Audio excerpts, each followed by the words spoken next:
the other groom, and to the horses. And Nestor did shout, "Vaska! Hello, Vaska! Have you let out the broodmares? Where are you going, you devil? Now then, are you asleep? Open the gate! Let the broodmares get out first!" And so on. The gate creaked. Vaska, cross and sleepy, stood at the gatepost holding his horse by the bridle and letting the other horses pass out.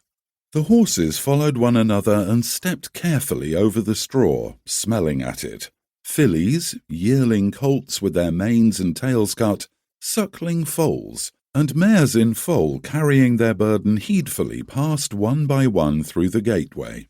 The fillies sometimes crowded together in twos and threes, throwing their heads across one another's backs and hitting their hooves against the gate, for which they received a rebuke from the grooms every time.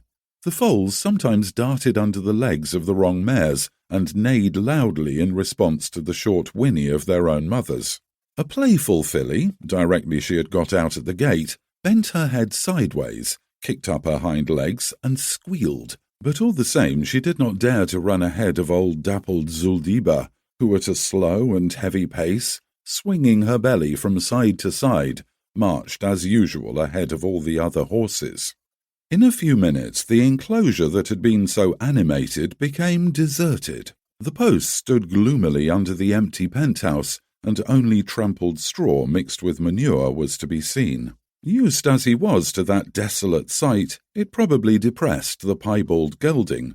As if making a bow, he slowly lowered his head and raised it again, sighed as deeply as the tightly drawn girth would allow, and hobbling along on his stiff and crooked legs, shambled after the herd, bearing old Nestor on his bony back.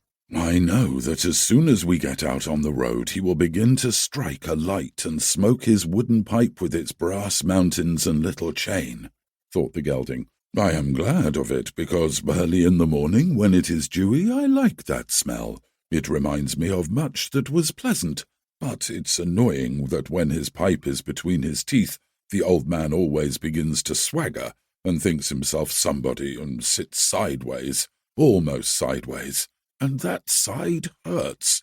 However, it can't be helped. Suffering for the pleasure of others is nothing new to me. I have even begun to find a certain equine pleasure in it. Let him swagger, poor fellow. Of course he can only do that when he is alone and no one sees him. Let him sit sideways," thought the gelding, and stepping carefully on his crooked legs, he went along the middle of the road. Part 2. Having driven the horses to the riverside where they were to graze, Nestor dismounted and unsaddled.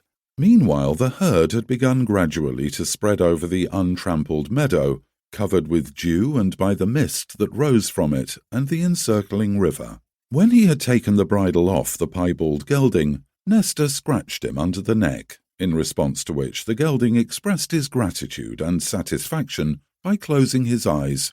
"He likes it, the old dog," muttered Nestor.